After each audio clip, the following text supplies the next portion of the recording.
Hi everyone, I'm in Pea Ridge, Arkansas at a national park for this battleground, Civil War battle that took place in 1862. Now a national park, over 4,000 acres of preserved battle land. The last place I'd ever expect to be, but this is actually the second visit because on November 15th, 2023, just a couple months ago, I was celebrating with Archangel Michael 22 years of working with him. And on that precious day, though, he asked me to come here and transmute the energy of war, of this war, Civil War, of all past wars and the present wars that are going on. We had 4 years of peace in that way, and it's been a horrific few years since then, and with concerns about potential war, and we need to pray on that and do all we can to transmute all the darkness of war. Trust me, if you know me, I hate violence. I hate war. I hate violence of all kinds. Since a kid, I couldn't watch violent movies, but as Archangel Michael called for me to be a leader of this spiritual army that we began in, actually it's almost 6 years, February 12th. 6 years now we've been transmuting darkness into light while in a state of love. And so this is symbolizing, war, and to transmute that through the most powerful force in existence, which is love. And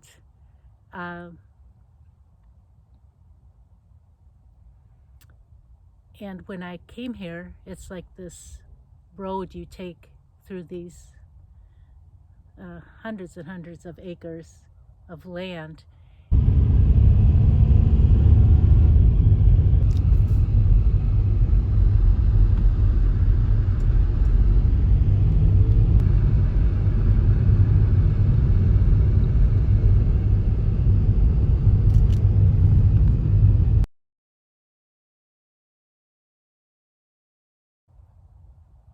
And then when I got to this particular place, this huge field where the big battle took place, I felt to come out and walk the ground back in November, and again now. And then when it felt complete, I went to the car, and Archangel Michael said to take a picture of the sun. And this is what was revealed. I zoom in closer.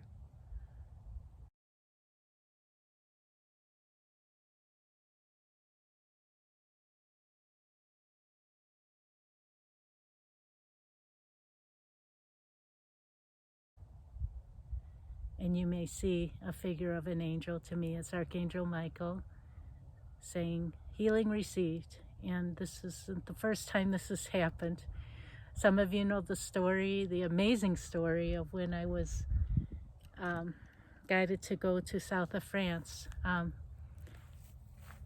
give a shortened version of the story since some of you know the story, and I'll put a link below where you can hear the whole story when I told it when I was in Belize, because it's an amazing story.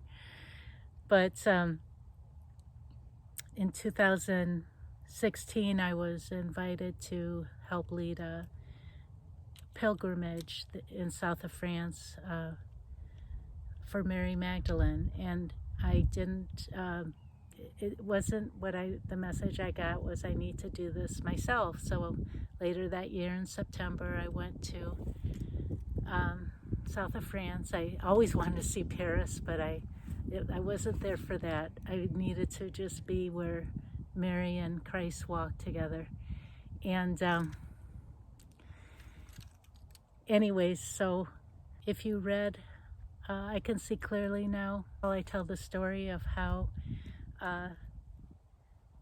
when I was writing, I can see clearly now. I suddenly learned about the Cathars synchronistically. I never heard of them before, and it turned out that I learned that I was deeply connected to them because I was in that past life where they were genocided in the 1200s, the early 1200s. And so I would just hear south of France even before this happened, and I feel emotional, just the word south of France. So I knew I had to go, and when I did go, I was going to go to Montségur, where the genocide occurred, to do a healing ceremony, just myself. Well, the day that I was guided to go, I get there to this grassy knoll where I was going to do the healing, all planned ahead, and I couldn't believe there's this huge group gathering, and they're going to have a healing circle, and the leader of the group, turns out it's a worldwide group that goes to different places in the world to do healings, and this is the first time in Europe, first time in thus France, and at Montségur on the day that I'm there, the hour I'm there. Like, they were just gathering when I was arriving, and the leader came to me and said, "Would you like to join in the healing circle?" I'm like, yes, yes, yes. So if that weren't enough, the chances of that happening, we're in the circle, and I looked directly across me. There's 44 of us. I looked directly across from me, and there's a lady that I had just seen in Brazil, the other side of the world, just a month before.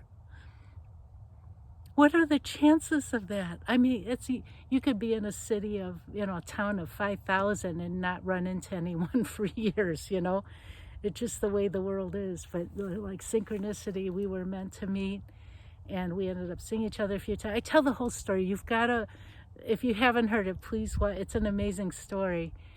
But again, after that healing, the skies, I took pictures of the skies before and after it was a completely different sky with all these beings, as if saying, the ancestors saying, healing received. It was incredible. So it's very real, and I know many of you are doing this, whether it's down the street or you're traveling to the center in Italy, in Rome, to do healings, wherever it is. You get validation that it's received, so it's very, very powerful, very profound. So that made me recall all that when I saw the angel, which to me was Michael, above the sun saying received. Anyways, but love is the only thing that is really going to heal this planet. And God's love. We need God. We need to make everything right with God. One day when I was in Florida 2 years ago, I had this sudden urge to have a conversation with God and tell God how sorry I am about all the things I've ever done wrong in my life, all the wrong choices, owning it all, everything I could think of, down to the minutiae since I was young. And I got on the highway, the coastal highway there, and I wasn't going to stop until I got it all out and really clear myself and ask for forgiveness. So I got on the road, and 3 days later, I came home. No, I'm just kidding. 3 minutes later, I was done. No. I'm sorry, I'm being silly. The truth is, it was somewhere in between there. And but it's not fun. I'm laughing, but it's really not funny because it was very serious, and I was very serious about owning everything and telling God if there's something I'm missing, everything. I'm so sorry. Please forgive me, and release it and heal from it. Okay. And I came home and I felt like this weight lifted, and then I, get in front of my computer, and I know I was guided from Michael to get out this forgiveness prayer document that I have. And then I said the forgiveness prayer several times, and I know he helped me with this, but that led to because I knew he wanted me to have some kind of event, a complimentary event for people, and I had it 6 or 7 times, and it was all about forgiving as a group, getting together, speaking the prayer when 2 or more are gathered, right? It was so powerful. Speaking the prayer together, and we're all releasing stuff from not just our lives, but our ancestral past and our past lives. And, I'd first talk about my own ancestral past, being from genocide,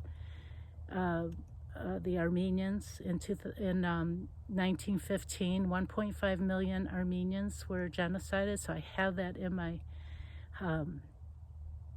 my ancestral history, okay? And the whole theme, my whole life is speaking the truth, but it's never heard.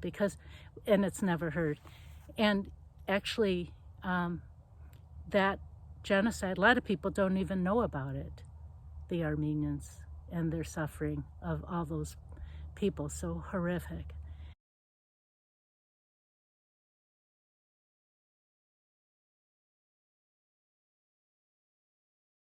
And then I have the past life history, right, with the Cathars.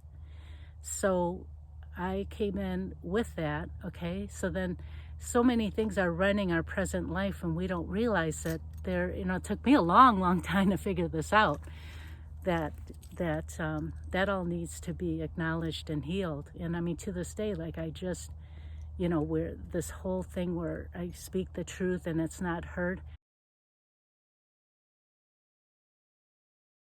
finally, in a small way, but it was heard so well, and someone really apologizing and making amends about it. And I was like, gosh, wow, it really works. So it's like, don't give up, keep working on these things, and of course we have our positive ancestral traits, the positive memories, such as the Armenians being such a strong people to have fled the genocide, those that were able to, and they're survivors, and they came to this country and just became, very successful, and just, we're so grateful for the ground that they walked on here. And, so I have that in me too, that survival. So it's like we gain those blessed qualities too from our past, So anyways, the whole thing with the forgiveness and unconditional love, we are here in this lifetime, I believe, to really get it, that we need to learn unconditional love and forgiveness. And there's no more powerful time than these last few years where there's been so much division. There's always relationships will, fail, or friendships or whatever, because, we're on different vibrational frequencies, or we're, there's jealousy or competition, or the trust is gone and we're upset and da-da-da. Those are things that normally happen. But what happened since 2020 with that is a whole nother ball game. People that were so close and forever, relationships were really tested, and a lot of relationships have suffered. You can't come over for Thanksgiving unless you, get this test or this in the arm. Even a beloved Democrat running for president, unbelievable. He and his wife, they required of their family and friend guests to show the proof. Are you kidding me? And he's supposed to be anti this. Unbelievable. So it's like people were just going nuts over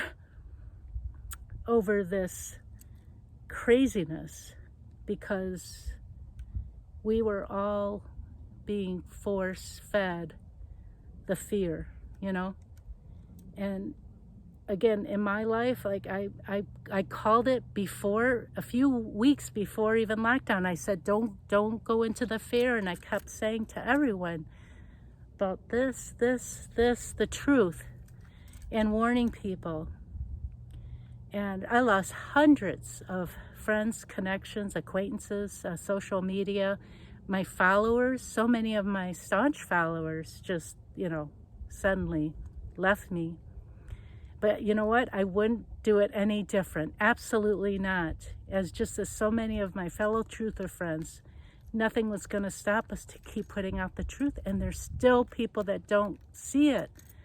They still don't see it, about how this is not what we think. This was not to help us. On the contrary. And I would do it again. It's just like if I see someone that's blind and deaf standing right in front of a slow-moving train, am I going to go and save them? Yes. Well, this was for the most part, a slow-moving train, sometimes fast. And people need to be warned. People need to finally own up to it. So this caused so much division among so many of us, whether it's in marriages, families, friendships, work relationships, and how many lost their jobs because they wouldn't do this. But again, as I mentioned in a most important video that I did in Florida, where I pray for people and I share about the power of prayer and how we can reverse anything, We have to own up to truth, as uncomfortable as it is, because they're still doing it and people are still lining up. And children. There's so much proof out there. So that caused so much division, right? The whole conquer and divide.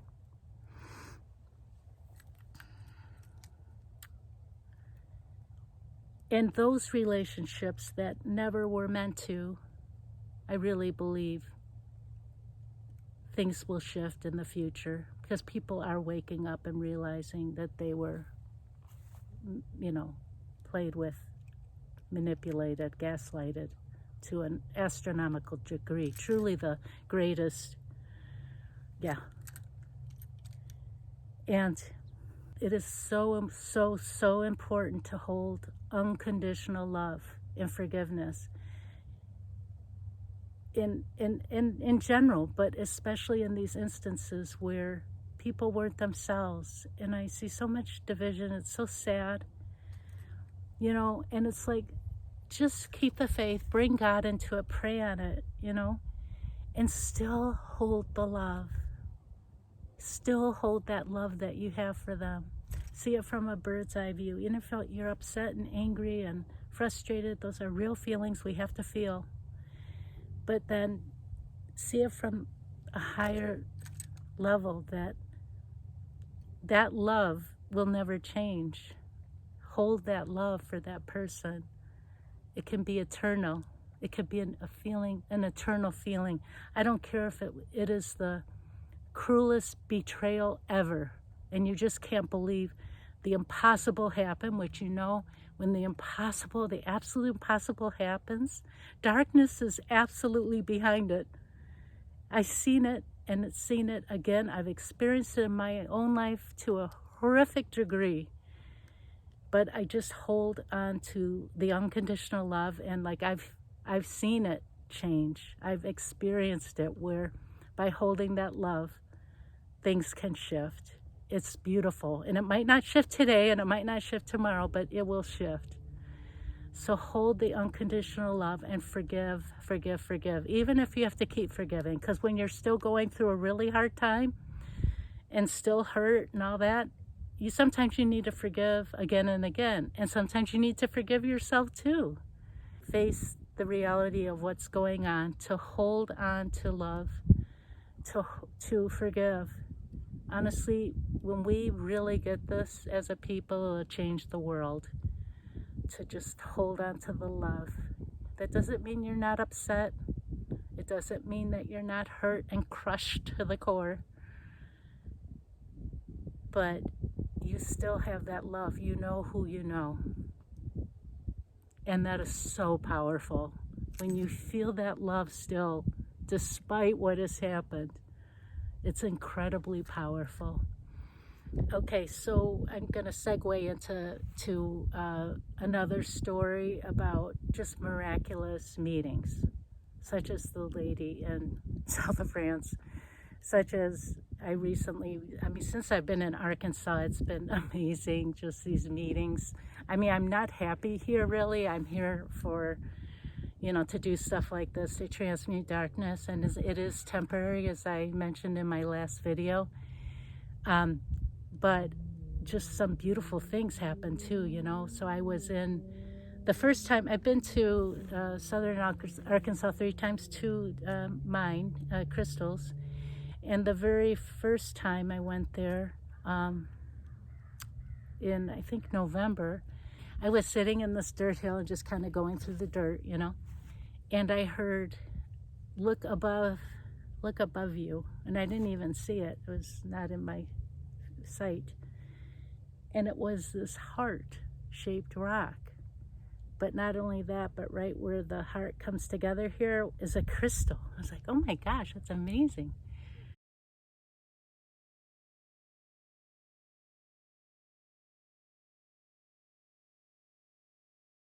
So I pick it up, and I heard to go to this place that I was the day before, where there was no one. I mean, you have to get in the car and drive to this different part of the mine. And I had already found a crystal there. I was gonna, focus on this here, but I trusted, and it was right after the heart. So I'm like, okay. So I go to get in the car, go to this other part of the mine, and right away I see this guy there, and his back's to me, and he was wearing a tie-dye shirt, and all along his spine were these hearts, just like my rock, all the way down. It was a stunning shirt. Anyway, so here's this guy, and we start talking right away, and just so like-minded. It was just an amazing discussion on so many things. And but this just floored me. At one point, he just changed the subject, and he said 4 words that knocked my socks off. He said, "You are a runner." Okay, so here's this overweight, 60, early 60s lady who's moving slowly after a day of mining, and he's saying, "You are a runner?"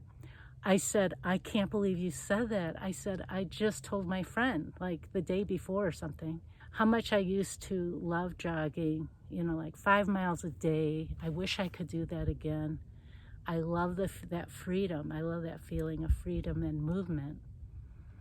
And he said, "Well, you're going to run again." And he said, "I know you're moving slow, but things are going to shift." I couldn't believe that this around 35, handsome, strong, fit guy, just so fit, is telling this big lady, is telling me that I'm a runner. And I said, "Well, it's funny because I do run in my imagination." And he said, "Well, you're going to do more than that." I'm like, is this like New Earth talk when we have our light bodies? Whatever it is, whatever that was, it really affected me. I mean, it was just amazing. So we just had this wonderful talk, and he was just so kind. And he said, "What are the chances that we'd meet? Like, there's no one here at this part of the mine, and, we're so simpatico."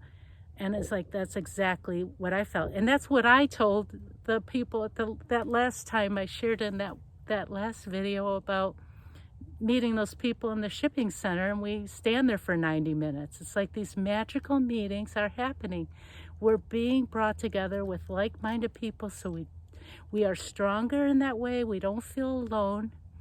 And, it's so powerful. It's so meaningful. Like, it just filled me up, that meeting with this guy. And, I ended up going home, and I don't know how many days later I actually ran a mile.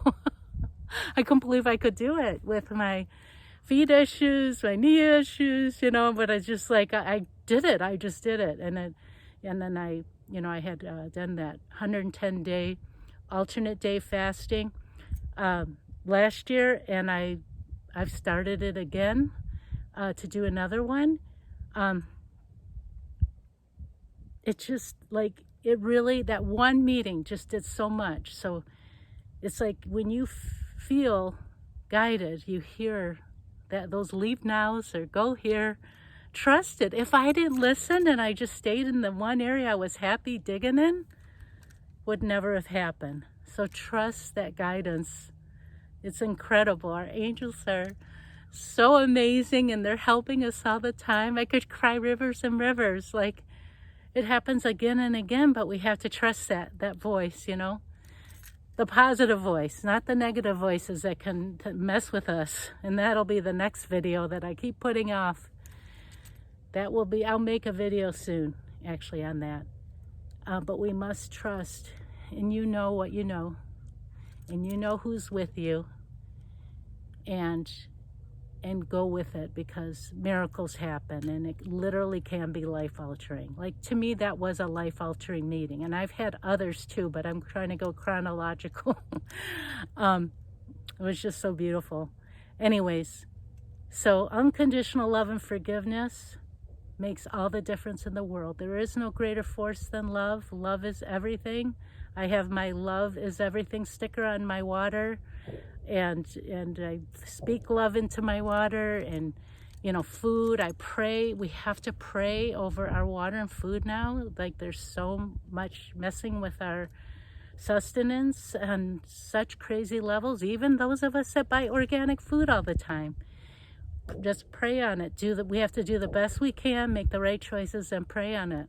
Bring love into everything. Bring God into everything. Walk with God through this. Thank you.